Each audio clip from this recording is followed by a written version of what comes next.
Well, I hope you can hear me. I think you said it. So in Peggy Aylsworth's new book, Under the Unwed Moon, she brings what we have come to expect from a poem of hers, which is the unexpected, the linking of seemingly disparate images and ideas. And yet each poem is a microcosm of a life, a world, the imagination. In the title poem, she writes, "Even when the window blinds are down, there is a seeing." Peggy is the rare poet who tackles today's news without making it maudlin or polemical, summing up in one line all we question about why people act the way we do. In the poem, At Any Turn, she simply poses a question, at once simple but thought-provoking. What sort of name is Hollebeck? Even if we don't always recognize the references in her work, we thrill to the linkage of literature, art, travels, world events. Perhaps the best way to sum up her poetry is to quote a line from the poem In the Room. "Resistance is useless as the sun invades. So don't resist. Start walking with her poetry, enter and marvel at its meandering journey." Please join me in welcoming Peggy Aylsworth. Well, I have many thank yous to give. First, to my wonderful husband, Norm Levine, who I'm sure you all know is my husband, for all the wonderful incidentals he's taken care of relative to this event. To my son, Ron Schultz, who is recording this reading that will be put on YouTube. I have a special thanks to Jasmine and Michael Ventura, whose Letters at 3 a.m. Press published this lovely, beautifully designed book. And I'd like to dedicate this reading to them. Okay, that said, on with the show.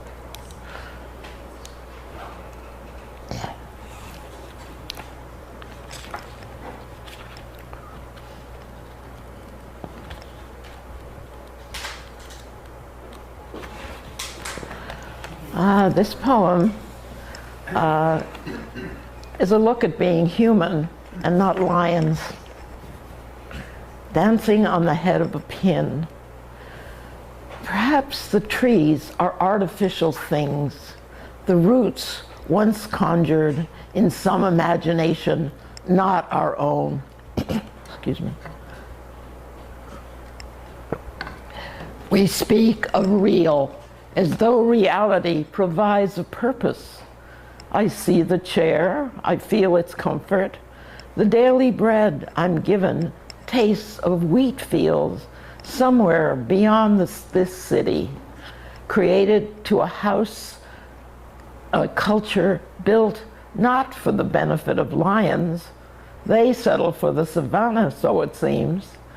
How we scurry to our zoo, among two-legged creatures we call human, as though in recognition is the be-all and end-all of the universe.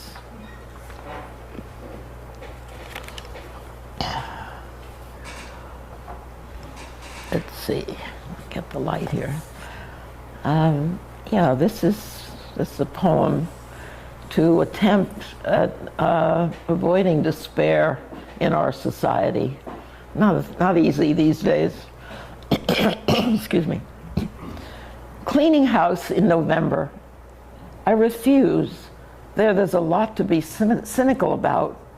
Our government is dying of racism and swordplay, as the cupboard is bare for the foreclosed family down every street, and those on the hill consume the unwary.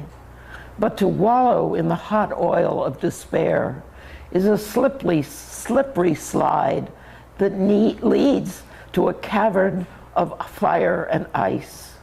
Conversation at the cafe can raise the dead when the wheels throw off their rust, voices chorused into shouts I'm sorry, my voice is not so good today.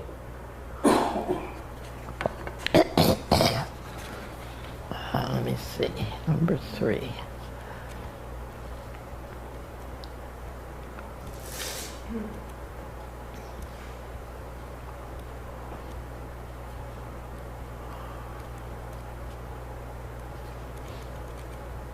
There we go.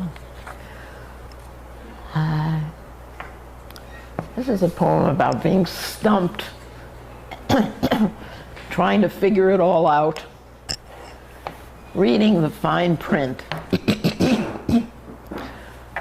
Too hard to read in this abbreviated light, not merely shadows that disguise, the slant too narrow from the curtained window, but the moon keeps making its demands with the cow jumping over, the tsunami rushing from the door. How can I read between the lines with Mercury in retrograde and Intel dropping at an all-time low? Pressure is getting heavier as the Democrats make hay and the elephants keep eating with gargantuan consumption. Today is still tomorrow, seen from the other side of yesterday. It never ceases to astonish me that Hebrews read the forward backward and Iranians read squiggles. Yet, who can deny that all they want is clarity or nonsense that relieves the soul? Everyone looks out the window, wondering if the headlines move the earth or what brings hot lentils on the table.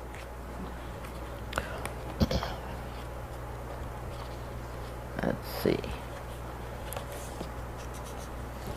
Oh, this is a narrative poem. It's sort of one man's story from my point of view. It's called At Any Moment. Excuse me.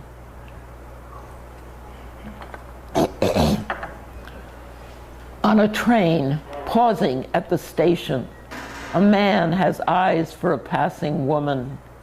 They will probably not meet, but he is a poet, and in the convolutions, as he retrieves a shadow on the page, she becomes his woman wearing white. This might be the beginning of desire, awakened by a happenstance. Desire no longer for the muse alone, not to articulate and therefore bind, only to allow the nesting birds a temporary presence here on his balcony.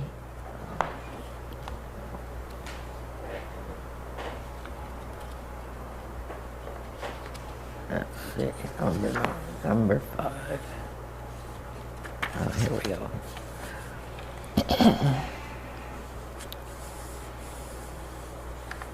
All right. This poem illustrates what glancing out the window can inspire. Evidence of wind. Outside my window, eucalyptus fingers shiver as the sky, palely loitering, conceals the turbulence among the stars. A woman carries garbage bags around the corner, her black hair blown. The sign across the street reads, "Stop," but mortar fire, as I write, achieves its target in the soft flesh of a boy pressed into war. 2 motorcycle cops, white helmeted, invade the sunlit street, shaking the residential calm. Even the moment won't stand still. As my skin begins to wither, hang limply from my bones, I wonder at the constant love that rides the wind, that binds me to thin air. Yeah, let's see, number 6. This is number 6. This is a poem dedicated to my mother, and the title is Her Birthday. She died when I was 8 years old, which many of you know. October 20th, 1887. You are the relevant she, despite the glimpse, the eclipse of 80 years. Who am I, if not the evidence? The moon made no mistake, even the passion flower repeating its annual complexities. Your day, this day, lights its candles.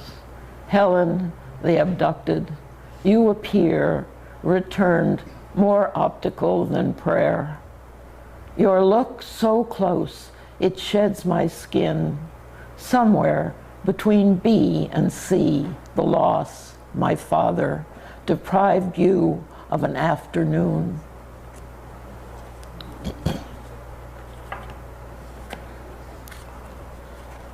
Okay. Oh, yes. This poem celebrates a yearly 4th of July festivity, excuse me, hosted by one of my friends, Jackie Chakalian. Alas, we're not meeting anymore, but this is a poem that celebrates that celebration. It's called The Celebration. The enormous lemon tree, generous with its yellow fruit, the full moon, low and mellow, bright as a Roman candle, about to explode at this July 4th declaration, high above the inland valley.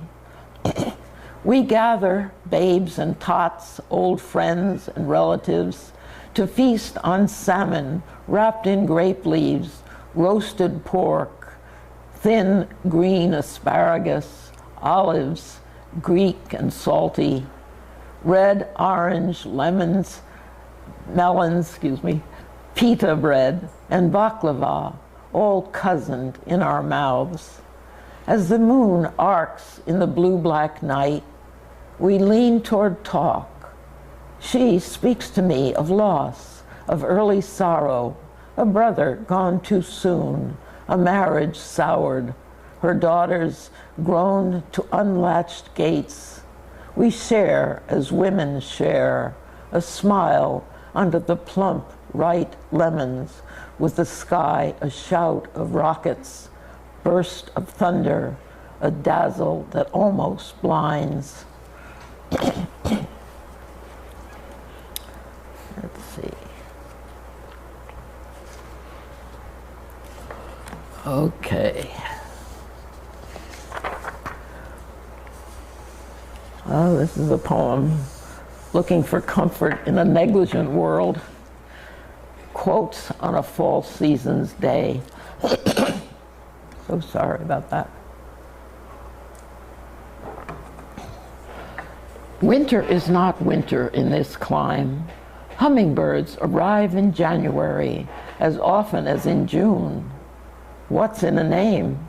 Yes, I stole that from the man who never heard Rachmaninoff's Rhapsody on a theme by Paganini, yet left us. One touch of nature makes the whole world kin. We are slow learners. No wonder forests fall from our too eager acts, or rivers carry vermin to the sea. He gave us comfort for our winter days. With mirth and laughter, let old wrinkles come. Oops.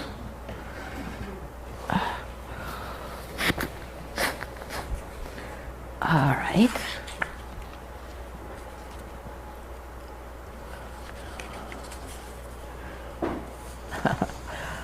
This poem offers a good word for cities.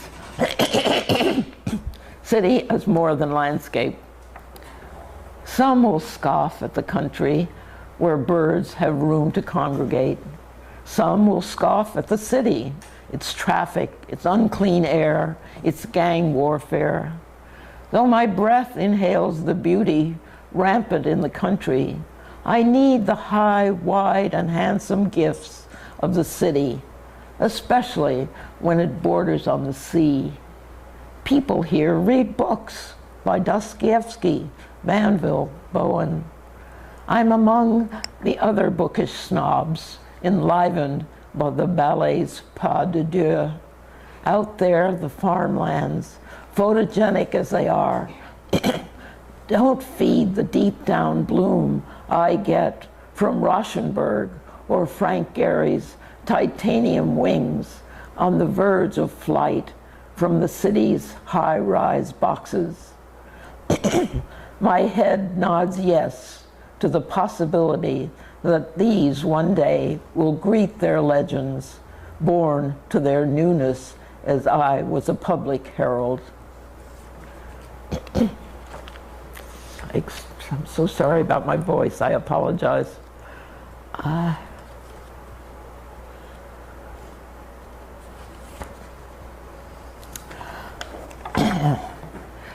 During my daughter's fatal illness, a trip to the country helped.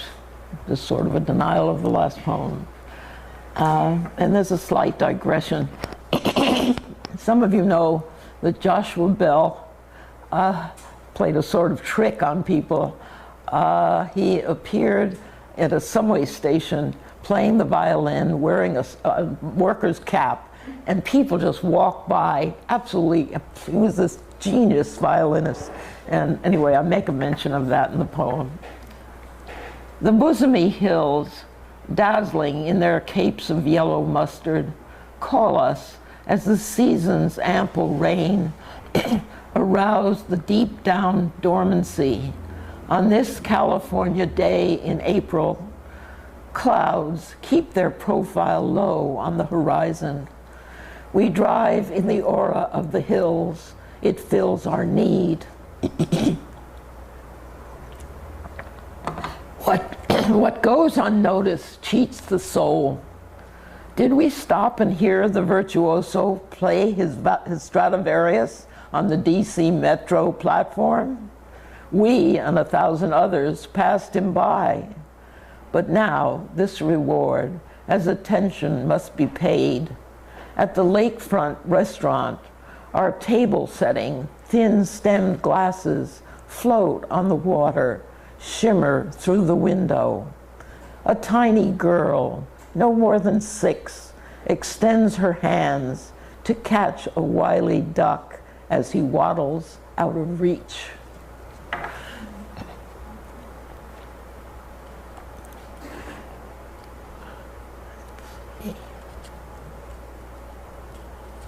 What did I do with that one?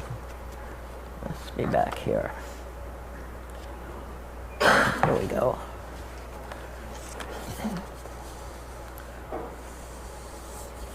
Well, this is a rather small subject. It's the miracle of being part of the universe in this revelation. Here in the quiet of your departure, errands that call, a loneliness has separated me from the rich endowments I've been fed. It is a kind of silent howl, a wolf cry begging for the moon to show its daylight pale, a clue to an inclusion the universe supplies. How odd that this immensity, beyond my comprehension, should comfort, not as your immediate indoor face, but as in belonging with my being, 9 decades in the making. It aligns me with the circular rotations, this inexplicable anomaly.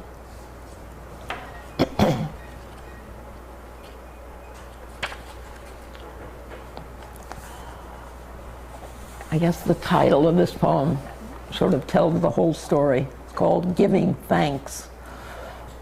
Despite the gray heads, the jazz goes on. My ears are less.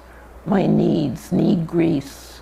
But the mellow sax delivers me from evil closer to the sun without a comet to ride. Growing old is a privilege, though. Well, the wheelchairs, the walkers, no need for a church, a synagogue. Faith is its own vehicle without a license plate. Even the cab keeps its motor running, and the eucalyptus tree bends lower every year. By the way, it's not hurting me. I'm just hoarse.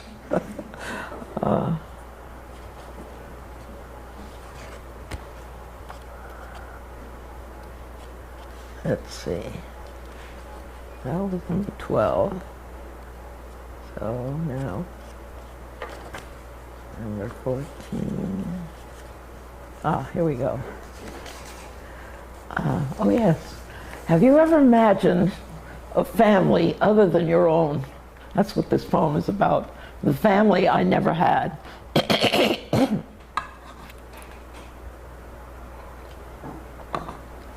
One sister, call her Clara, plucked the wings from my canary, gave me pomegranate seeds to remind me I would never be a man.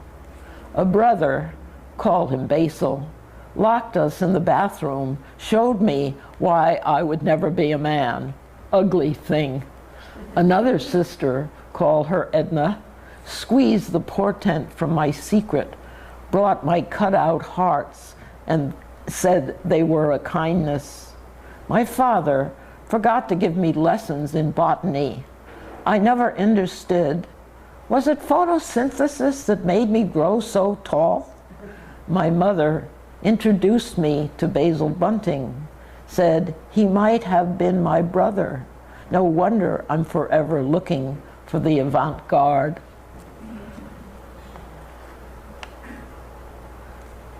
Let's see.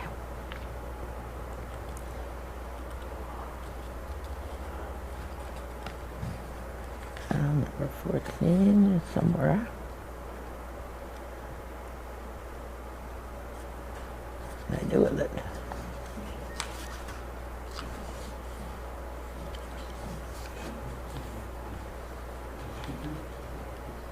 Here somewhere.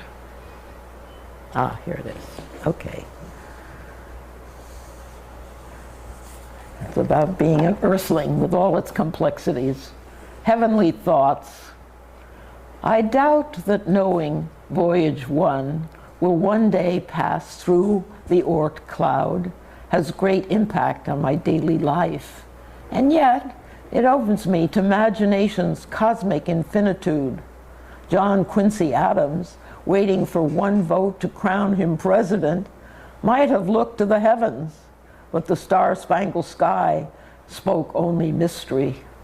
How lonely the earth once was, washed by seawater with grasses and trees, but no one to wonder why they were green.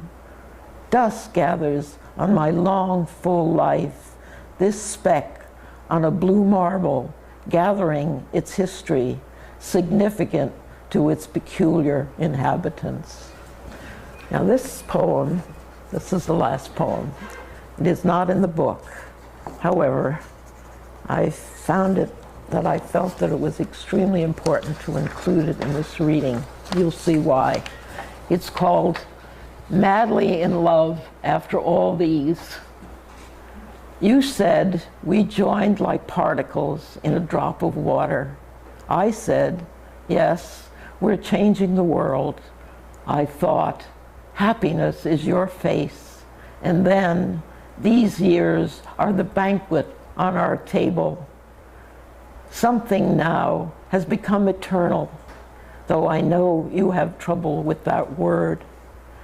You are the here, and you are the here I will never cease. Excuse me, bad reading. You are the here I will never erase. The banana, the raisins, the blueberries, you bring to our breakfast, heap my bowl, and it runneth over with the milk from the cow in Perry Hart's corral. Where we have traveled has carried us home, the you in me. That's it. Thank you.